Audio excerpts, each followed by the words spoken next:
इस वीडियो में हम वर्ब की सेकंड फॉर्म का यूज़ किस प्रकार के सेंटेंसेस में होता है इसके बारे में डिस्कस करेंगे। पास्ट इंडेफिनिट टेंस के अंदर 3 प्रकार के सेंटेंसेस होते हैं।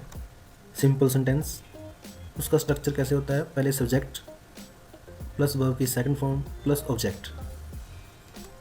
और नेगेटिव सेंटेंस के अंदर subject plus did not plus verb की फर्स्ट फॉर्म प्लस ऑब्जेक्ट। और तीसरे प्रकार के सेंटेंस होते हैं इंटेरोगेटिव सेंटेंसेस। उसका स्ट्रक्चर होता है पहले डिड लगता है, फिर सब्जेक्ट, फिर वर्ब की फर्स्ट फॉर्म, फिर ऑब्जेक्ट, लास्ट में क्वेश्चन मार्क। पहला रूल है, अगर किसी वाक्य में yesterday, last day, last week, last year, ago, long ago आ जाए तो हम उस सेंटेंस में वर्ब की सेकंड फॉर्म का यूज़ करते हैं। For example, he blank to his house yesterday, bracket में गो दिया गया है।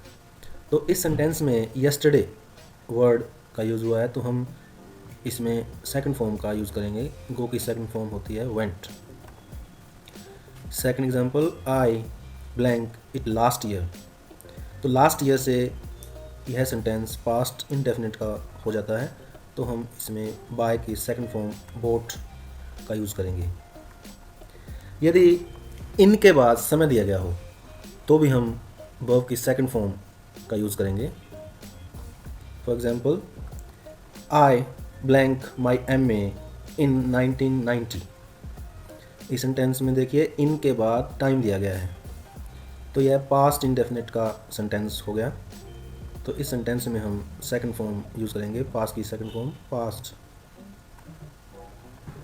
थर्ड रूल है, सिंस वाले वाक्यों में अगर सिंस बीच में दिया गया है, सिंस के लेफ्ट साइड प्रेजेंट टेंस लगा हुआ है तो सिंस के राइट साइड में हम वर्ब की सेकंड फॉर्म का यूज़ करेंगे। For example, many years have passed since I blank her. तो इस सेंटेंस में सिंस के लेफ्ट में हैव पास्ट यानी कि प्रेजेंट परफेक्ट टेंस का यूज़ हुआ है तो हम सिंस के राइट साइड सी की सेकंड फॉर्म सा का यूज़ करेंगे। अगला रूल है व्हेन वाले वाक्यों में। व्हेन वाले वाक्यों के 2 भाग होते हैं। यदि एक भाग में वॉज वर्ब प्लस वर्ब की फर्स्ट फॉर्म प्लस आईएनजी दिया हो या हैड प्लस वर्ब की थर्ड फॉर्म लगी हो तो हम दूसरे भाग में वर्ब की सेकंड फॉर्म का यूज़ करते हैं। For example, when I blank there he was watching a movie. तो इस सेंटेंस में व्हेन वाले वाक्य के 2 भाग हैं। दूसरे भाग में वॉच वॉचिंग दिया गया है तो हम पहले भाग में सेकंड फॉर्म लगाएंगे, गो की सेकंड फॉर्म वेंट। जब मैं वहाँ गया वह मूवी देख रहा था। Second example, when he blank school the bell had rung. इस सेंटेंस में सेकंड पार्ट के अंदर हैड रंग दिया गया है, हैड प्लस वर्ब की थर्ड फॉर्म दी गई है तो पहले भाग में हम वर्ब की सेकंड फॉर्म लगाएंगे, रीच की सेकंड फॉर्म रीच्ड, यानी कि जब वह स्कूल पहुंचा घंटी बज चुकी थी। अगला रूल है, इसका विपरीत रूल है। यदि हम एक भाग में वर्ब की दूसरी फॉर्म लगी हो तो दूसरे भाग में क्या लगाएंगे, दूसरे भाग में यदि क्रिया चल रही हो तो वाज वर्ब प्लस वर्ब की फर्स्ट फॉर्म के साथ आईएनजी लगाएंगे। और यदि क्रिया पहले ही ख़त्म हो चुकी हो तो हैड प्लस वर्ब की थर्ड फॉर्म लगाएंगे। For example, when I met him, जब मैं उससे मिलने गया, ही ब्लैंक हिज होमवर्क। इस सेंटेंस में देखिए व्हेन वाले वाक्य के एक भाग में वर्ब की सेकंड फॉर्म लगी हुई है मेट। तो सेकंड पार्ट में हम देखेंगे अगर क्रिया चल रही है तो वाज वर्ब आईएनजी लगाएंगे, अगर क्रिया ख़त्म हो चुकी है तो हम हैड प्लस टीसी लगाएंगे। तो इसमें देखिए व्हेन आई मेट हिम, जब मैं उससे मिलने गया, he blank his homework bracket में फिनिश, वह उसका होमवर्क फिनिश कर चुका था।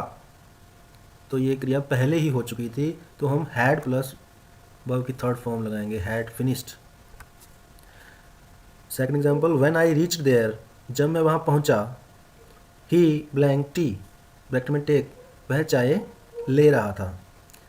इस सेंटेंस में ये दूसरी क्रिया चल रही थी तो क्रिया चल रही थी तो हम यहाँ पर वाज वर्ब आईएनजी का यूज़ करेंगे, वॉज टेकिंग।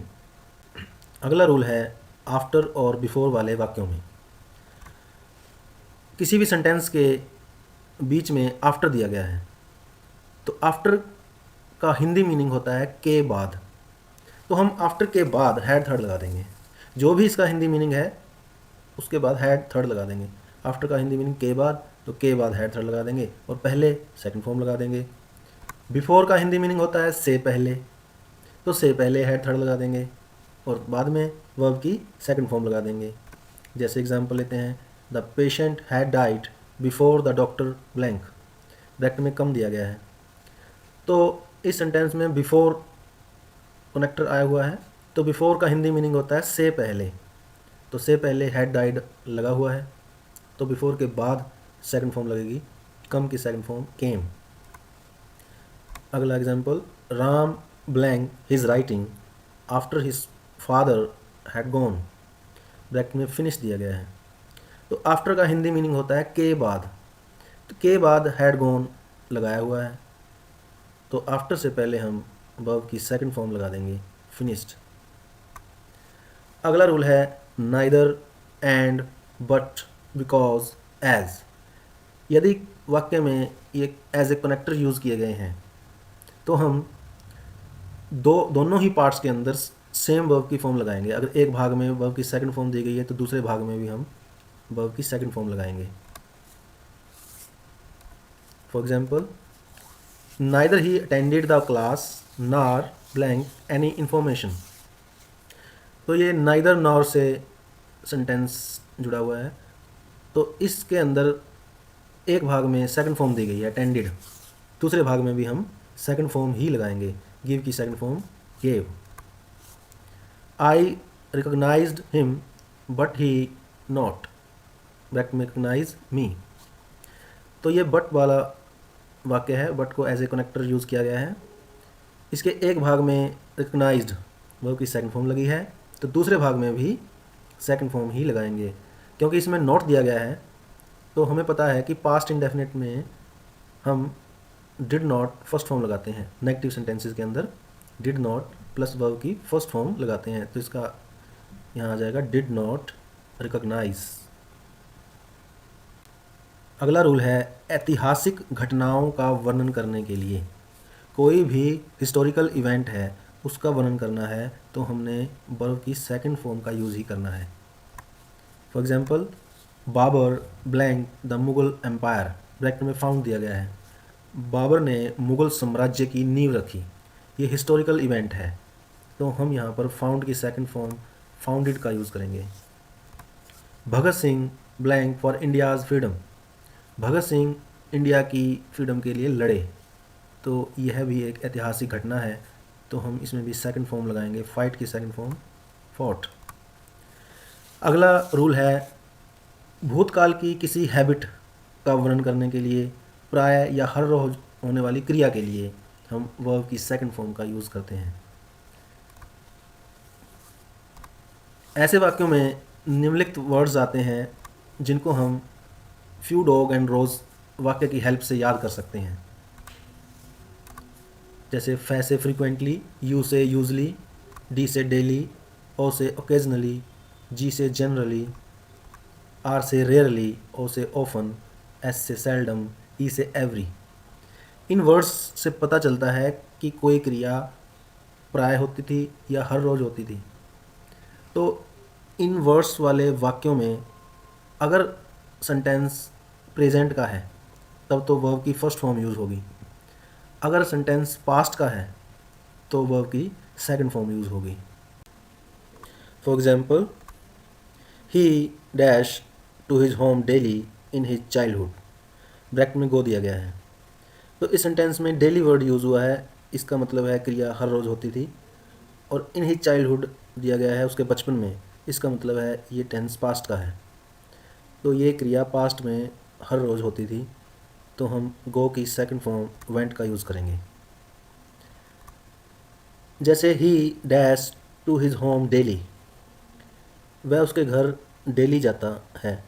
अब इस सेंटेंस में कोई भी पास्ट की पहचान नहीं दी गई, तो इस सेंटेंस को हम प्रेजेंट मानेंगे कि यह वर्तमान में क्रिया हर रोज़ होती है, तो इसीलिए इसमें फर्स्ट फॉर्म लगेगी गो।